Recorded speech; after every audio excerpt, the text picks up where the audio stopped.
Bonsoir à tous, j'espère que vous allez bien. Ce soir, un sujet un peu différent. Connaissez-vous quelqu'un qui est vraiment devenu fou? Que s'est-il passé? Si vous aimez mes vidéos, vous pouvez vous abonner et me laisser un like. Ça fait toujours plaisir. Et c'est parti. Je me rappelle d'une femme que j'ai connue dans mon enfance. Son mari l'a quittée pour une autre femme. Elle est restée en deuil pendant très longtemps et a tout essayé pour le récupérer. Ses enfants ont payé le prix de son état mental et ils ont finalement préféré rester avec leur père et leur belle-mère, qui était beaucoup plus stable et avec qui ils pouvaient s'identifier et s'entendre. Leur mère s'est alors mise à boire. Elle n'était pas nécessairement alcoolique, mais sa consommation l'a poussée plus loin dans le désespoir. Ça fait maintenant 15 ans et c'est une personne complètement différente. Elle est devenue une sorte de coquille vide. Elle écrit des histoires folles sur Facebook. Et elle repousse tout le monde, à l'exception de ses chats. Elle est complètement perdue. C'est triste à voir, parce qu'on lui rendait souvent visite quand on était petit. Elle était assez amusante, et elle était heureuse à l'époque.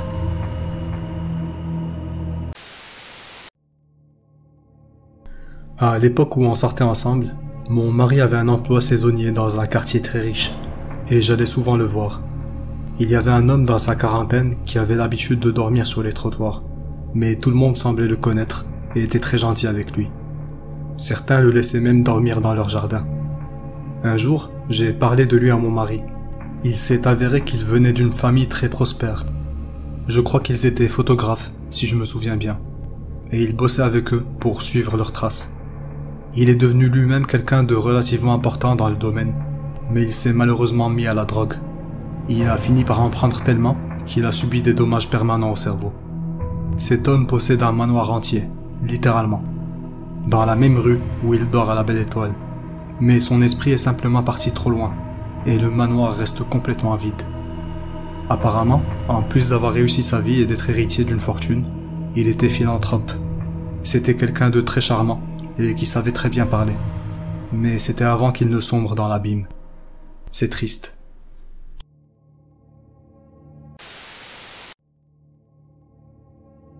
J'avais un bon ami en première année d'université. On vivait au même étage. On va l'appeler John. John venait de l'Alberta. Il aimait l'alcool, mais il n'avait jamais fumé d'herbe. Il s'y est mis très vite, mais il s'est quand même bien débrouillé à l'école. Avance rapide jusqu'à la deuxième année, John demande à sa sœur de lui livrer 1 kilo d'herbe. Elle travaillait pour une compagnie de bus et pouvait, d'une manière ou d'une autre, le déplacer assez facilement. Ce truc, c'était de la folie. Je suis moi-même un gros fumeur, mais ce produit n'était pas normal. Je n'en ai fumé qu'une fois, et c'était dingue. Au lieu de nous relaxer, ça nous a surexcités. Au bout d'un mois ou deux, son état mental s'est dégradé. On le voyait beaucoup moins, et il a cessé d'aller en cours. Il fumait toute la nuit et dormait toute la journée. À un moment donné, mon colocataire a essayé d'acheter un peu de son produit. John a donné un prix initial, bien supérieur au prix du marché, et mon colocataire a essayé de négocier. Mais John a tout de suite abandonné et lui a donné 50 grammes gratuitement. Le lendemain, John a juste craqué. Il a scotché ce qui restait sur sa poitrine et l'a emmené au poste de police. Il a enlevé sa chemise et il a dit « C'est pour ça que je suis là ». À cette époque, la police de Toronto avait déclaré publiquement qu'il ne poursuivrait pas les personnes en possession de marijuana.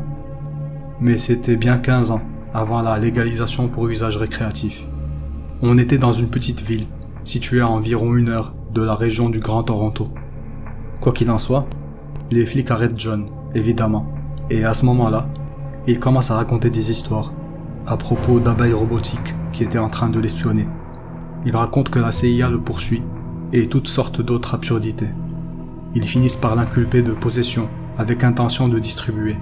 Mais compte tenu de son état mental, ils l'ont simplement condamné à 1 an d'assignation à domicile, sous la surveillance de sa famille. Lors de son procès, ses parents ont mentionné qu'il y avait des antécédents de schizophrénie dans la famille. Il a fini par retourner chez lui et on n'a plus jamais entendu parler de lui. Les policiers ont indiqué que l'herbe était mélangée avec quelque chose, mais ils n'étaient pas sûrs de ce que c'était. Un policier a suggéré que c'était peut-être du PCP, mais qui sait.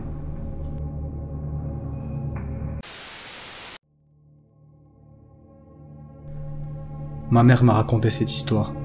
Lorsqu'elle était enfant, il y avait une vieille dame qui allait frapper à la porte de toutes les maisons de son village, tous les jours à la même heure. À l'époque, il n'y avait pas de médecin agréé dans notre village. La vieille dame souffrait d'une sorte de maladie mentale qui n'avait pas été diagnostiquée. Les gens pensent que c'est parce qu'aucun de ses enfants n'a survécu et qu'elle est devenue folle. De plus, son mari l'avait quittée pour une autre femme.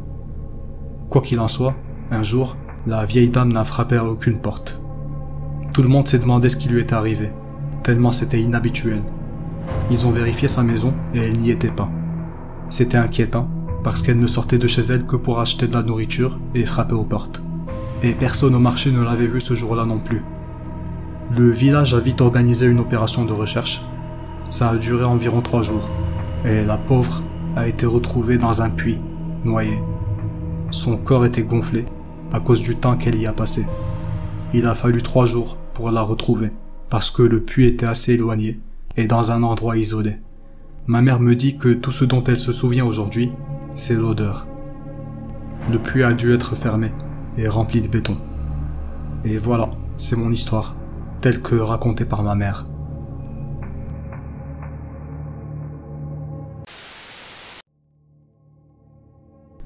J'ai connu un homme qui, à 40 ans environ, était très charmant. Il avait une belle famille. Tout le monde avait une bonne opinion de lui et il était toujours le bienvenu. Il avait un bon diplôme et touchait probablement un salaire de 100 000 $ par an ou plus. Puis, il y a eu un accident de voiture et il a subi une grave lésion cérébrale. Il s'est complètement rétabli physiquement, mais à partir de ce moment-là, il est devenu une personne complètement différente. Il était désormais fréquemment sujet à des colères aléatoires, extrêmement violentes, sans raison apparente. En l'espace de quelques mois seulement, sa femme a déménagé. Elle a emmené les enfants, craignant pour leur vie. Bien entendu, il refusait toute aide, parce que, selon lui, c'était le reste du monde qui était fou. Sans se laisser décourager, il s'est mis à se droguer et à fréquenter une nouvelle femme, qui était elle-même toxicomane. Environ 2 ans après l'accident de voiture, il a été tué après s'être battu avec un trafiquant de drogue.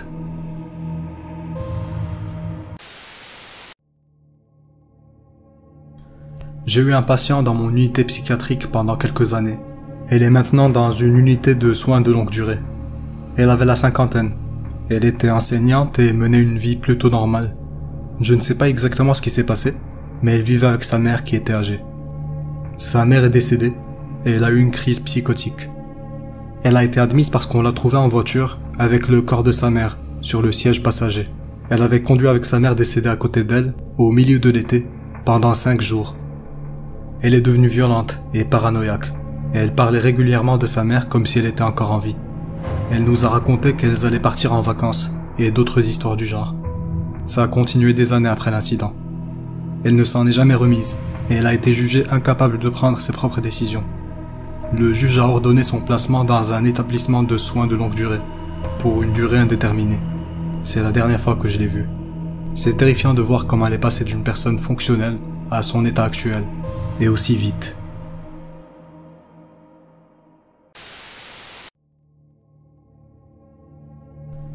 Je faisais partie de l'équipe d'entretien d'un complexe résidentiel. Il peut être très difficile de trouver des personnes fiables et compétentes dans ce job. Eh bien, il y avait ce type. Appelons-le Paul. Paul est capable de faire son job. Il sait réparer les choses et s'entend bien avec tout le monde. Tout avait l'air d'aller au mieux. Un jour, Paul me montre sa voiture. Il aimait bien bricoler et me montrait ce coupe-circuit qu'il avait installé. Son travail m'a honnêtement impressionné. Soudain, il me pose des questions bizarres sur notre patron. Des trucs du genre, est-ce que le patron a dit des conneries sur moi? Est-ce que je pensais qu'il allait se faire virer? C'est un peu bizarre. Comme je l'ai dit, il se débrouille très bien, et on l'aimait tous. Peu de temps après, le patron se rend au bureau. Un résident avait appelé pour le prévenir qu'il avait vu quelque chose d'anormal au bureau, comme si quelqu'un était là, après les heures de travail. Mon superviseur s'est donc contenté de vérifier que tout allait bien. Il est entré, et il a commencé à fouiller le bureau, mais il n'a rien trouvé. Et c'est là que Paul arrive, et commence à frapper à la porte. Le patron l'avait fermé à clé, par précaution. Et heureusement, parce qu'il avait amené sa fille de 5 ans avec lui. On vivait tous sur place, dans ce même complexe. Alors il était obligé de l'amener avec lui. Quoi qu'il en soit, Paul frappe à la porte. Il crie des menaces. Mon patron panique, et c'est compréhensible, avec sa fille à ses côtés. Il appelle les flics, ils arrivent et ils embarquent Paul. Il s'est avéré qu'il était bipolaire et qu'il n'en avait jamais parlé à personne. Il avait apparemment arrêté son traitement au lithium parce qu'il se sentait bien et pensait qu'il n'en avait plus besoin. Il a ensuite repris ses médicaments et il a eu un épisode psychotique quand les pilules ont fait leur effet. Je n'ai plus jamais entendu parler de lui. J'étais déçu parce qu'il était si difficile de trouver des personnes décentes à leur job. Mais j'espère qu'il a reçu l'aide dont il avait besoin.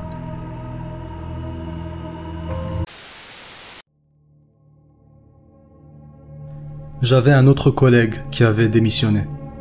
Quelques semaines plus tard, il est revenu pour prendre des nouvelles de quelques personnes. Puis il est reparti avec un tas d'outils, dont une perceuse sans fil que j'avais achetée avec mon argent.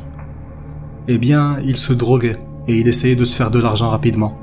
Ça m'a vraiment mis sur les nerfs, mais j'ai vite relativisé. Quand j'ai appris qu'il avait apparemment kidnappé un pauvre type et qu'il l'a battu à mort sous l'emprise de la drogue. Je suppose que c'est là qu'il a touché le fond. Aux dernières nouvelles, il avait plaidé coupable et était en train de purger sa peine. J'espère simplement qu'il a touché le fond et qu'il a pu mettre de l'ordre dans sa vie.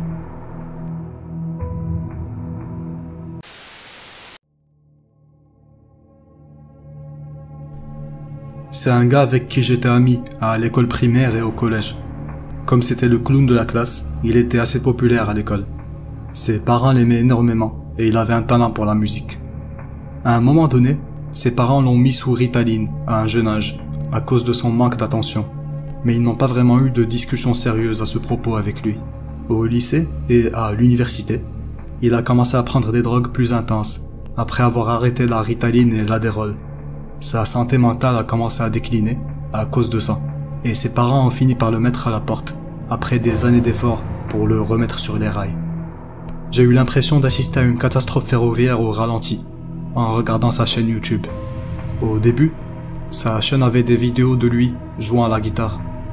Puis, c'était de l'humour trash. Et maintenant, il fait des vidéos sur la secte qu'il a rejoint récemment. Je me sens toujours mal pour ce type, et j'aurais aimé pouvoir l'aider. Mais il a fait ses propres choix, et je n'étais pas vraiment en mesure de lui donner des conseils.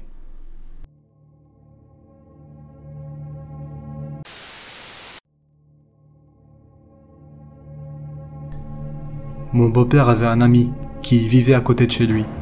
Il était fiancé à une jeune fille et enseignait la musique classique dans une académie locale. Plus précisément, le violon et le piano. Il a reçu de nombreux prix et il était très respecté dans son domaine. Pour faire court, un jour, sa fiancée de 10 ans l'a quitté sans aucun signe préalable. Elle a seulement laissé un mot de remerciement sur le bureau, ainsi que sa bague de fiançailles. Ce jour-là, il a fait une dépression nerveuse. Il a détruit toutes ses affaires et il a brûlé son appartement. Ensuite, il a couru pendant 3 heures les pieds nus, jusqu'à une autre ville. Des gens ont appelé la police parce qu'il criait et pleurait. Et puis la police l'a récupéré et l'a emmené à l'unité psychiatrique. Nous sommes allés le voir. Il ne se souvenait pas de son nom, ni de ce qui s'était passé. Il n'avait aucune idée de qui il était et j'ai noué une sorte de lien amical avec lui. Quoi qu'il en soit, ils l'ont laissé sortir au bout de 6 mois. Et il a commencé à m'appeler plusieurs fois par jour, pour des raisons complètement folles. Il me disait « Les communistes sont là, et ils essaient de m'enlever. » Une autre fois, il m'a dit « Il y a une araignée qui me regarde, j'ai peur. S'il te plaît, parle à l'araignée et dis-lui de s'en aller. » Il a mis l'araignée au téléphone, et j'étais sur haut-parleur. J'ai donc gentiment dit à l'araignée de s'en aller, et selon lui, cette nuit-là, l'araignée a quitté la pièce, sans qu'il l'ait touchée.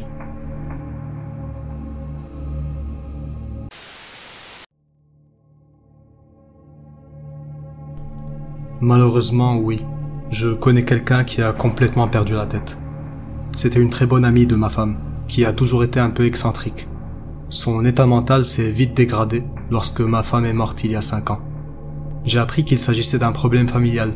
Sa sœur aînée a passé des décennies à croire qu'elle était harcelée par quelqu'un. Puis, l'amie a été convaincue que le même homme l'a harcelée également.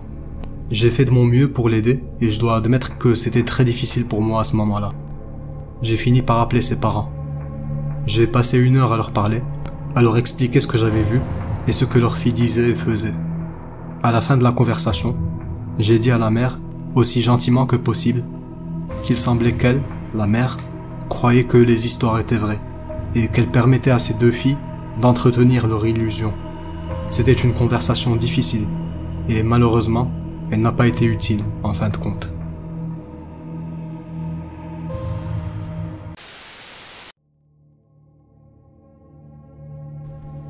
C'est moi qui suis devenu folle. Mon petit ami est mort subitement, et le chagrin accablant m'a fait faire une dépression psychotique. J'avais des délires de persécution. Je pensais que j'étais traqué par des équipes dans le cadre d'un programme militaire. J'étais persuadé que les gens pensaient que j'étais un tueur et que je faisais l'objet d'une enquête. J'avais également de faux souvenirs, au point que je ne pouvais vraiment pas dire quels souvenirs s'étaient réellement produits.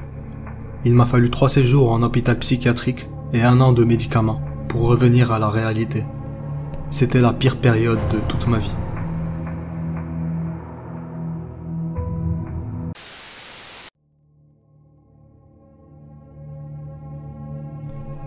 Je connais un homme, ça fait des décennies maintenant, mais on soupçonne qu'il souffrait de schizophrénie paranoïaque. Il était bien considéré dans la communauté. Quoi qu'il en soit, il a commencé à parler de sa femme de manière suspecte, à peu près au même temps où celle-ci s'inquiétait de son état de santé auprès de leur médecin de famille. Le type a vent de l'affaire et il soudoie le médecin pour qu'il fasse interner sa femme à l'hôpital psychiatrique local. À l'époque, ces établissements avaient des noms bien différents. Elle y passe tout le reste de sa vie et finit par devenir vraiment folle parce que personne ne la croyait saine d'esprit. Triste histoire tout ça.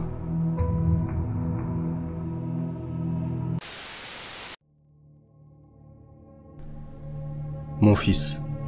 Il est entré à l'université et il n'arrivait pas à suivre ses cours. Il avait l'impression que tout le monde le jugeait. Il a commencé à nous accuser de lui avoir dit des choses horribles que nous n'avions absolument pas dites. Il ne pouvait pas dormir la nuit et donc dormait toute la journée. On pensait qu'il s'agissait d'une forme de narcolepsie, jusqu'à ce qu'il ait un épisode psychotique, au cours duquel il a vu son reflet dans la télévision lui faire une grimace horrible. Il a été diagnostiqué comme souffrant d'un trouble schizoaffectif à l'âge de 20 ans. Cette maladie peut provoquer des lésions cérébrales qui, dans son cas, ont altéré sa mémoire et ses capacités de raisonnement critiques. Il a besoin d'être surveillé, parce qu'il oublie par exemple qu'il a mis de la nourriture dans le four. Il ne se souvient pas non plus de prendre soin de lui-même ou de prendre ses médicaments sans qu'on lui demande. Il souffrait d'une grave dépression avant la schizophrénie, et il a été difficile de gérer cette comorbidité, parce que les médicaments qui soulagent l'une peuvent aggraver l'autre. Son état est relativement stable aujourd'hui. Il voulait devenir journaliste. Ce n'est plus vraiment possible, mais il a commencé à écrire en freelance sur sa passion, les jeux vidéo. Il a parfois besoin d'un peu d'aide, mais il écrit toujours mieux que la plupart des gens que je connais. Et il reste mon enfant chéri.